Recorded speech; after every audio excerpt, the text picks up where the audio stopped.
Being a doctor outside of the exam room, I see walking diagnosis all around me. And one of the most difficult jobs I have is knowing when to keep my mouth shut, because I have definitely screwed this up. Early in my medical career, I would see a skin lesion that I knew was dangerous and say, you should go get that checked out.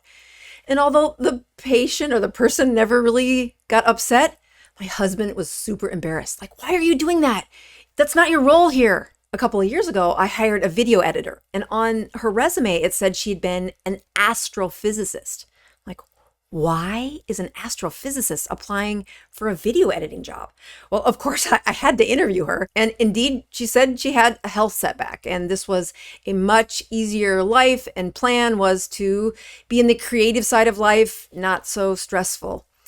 And I think it was like the second or maybe third visit where my brain, who is used to studying broken brains for 20 years, it has a neon sign. She has MS. She has MS. She has MS. And I don't know if she knows that, but I kept my mouth shut. So in another lane of life, I was working with a really good friend, and we were teaching about broken brains. She had come to my workshop multiple times. She was serving the youth, was absolutely vested in how we get the healthiest brains out of these teenagers. It was about the fourth workshop that we are together where my brain says, oh my, she has MS. And I don't bring it up because I'm trying to be polite, and there are places for this. And then her health got worse and worse. And she's having setback, and her skin looks gray, and her body is wilted, and her brain is just not, it's not my friend. And then a year goes by where we didn't have a workshop, and then she's got a catheter, and she's in a wheelchair, and she can barely get out of bed most days.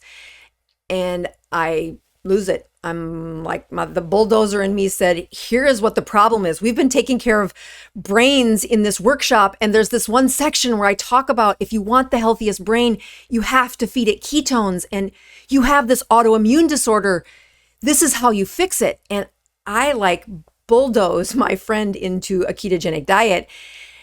And even though it was a difficult moment for our friendship, within 3 months, she's out of a wheelchair, she's back to herself. And a year later, she goes to see her advanced medical team in Denver, and they're like, wow, we can stop a bunch of these medications.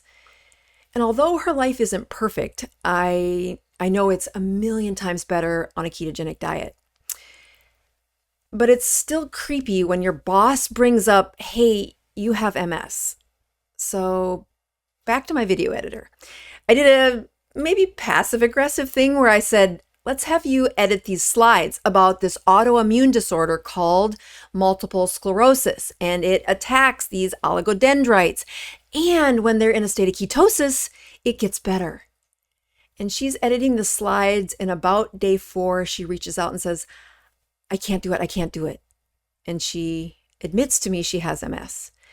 And I feel bad. I feel bad that I triggered her, but I'm caught in this moment where I want to help this woman. She is an amazing person. She is kind and loving and talented, and been to a season where she's lost her vitality because of this disorder. And, that interface was really emotional, and I said, just take a break. I'll find somebody else to finish the video. It's okay. And I left with the words, I really would recommend you do this diet though, not just low carb, but you have to have ketones and circulation to get the benefits. And she went radio silent, and I secretly prayed for her because I wanted only the best for her. And as she continues to do her job, we just kind of do pleasantries for about 3 months, and then she is glowing. She is looking beautiful, and her brain is back to, well, probably better than I'd ever seen it. And the next month, she tells everybody that she's pregnant. Again, a side effect of a ketogenic diet. That story turned out amazing, but there have been many times in my life that I have screwed this up, where I can see that my family or friends, folks that are not my patients, have rip-roaring insulin resistance, headed for diabetes, and a broken brain, and I'm going to tell them that a ketogenic diet is the best thing for them? Did not work out so well. Did not go so well. When I was at that moment with my video editor, as her boss, as the person who has authority over her, not in an exam room.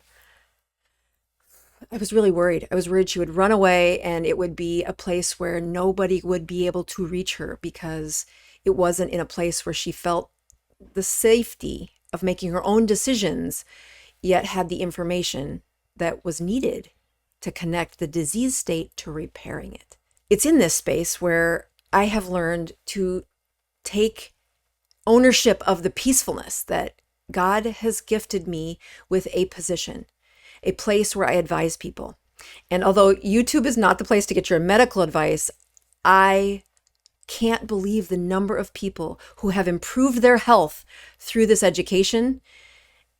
And I suppose you could call it unsolicited because you didn't ask me to tell you this, but I guess you clicked on it. So it was after about a half a dozen years of pointing out people's skin lesions that I learned it's exhausting. I had to learn to compartmentalize my advice. And even in the setting of this wonderful person in front of me that I knew would benefit if she had the information and had the courage to be in advanced ketosis, I still worried that it was the wrong thing for her at the wrong time. So I have learned that unsolicited medical advice, when I give it to the people I love, it still does take the courage to broach that moment and in the framework of the people that I really love. And I know that that information really can set them free. Have you done this? Have you given people your ketogenic advice without them asking? I would love to know how you handle these conversations with the people you love. Share in the comments below. I read these.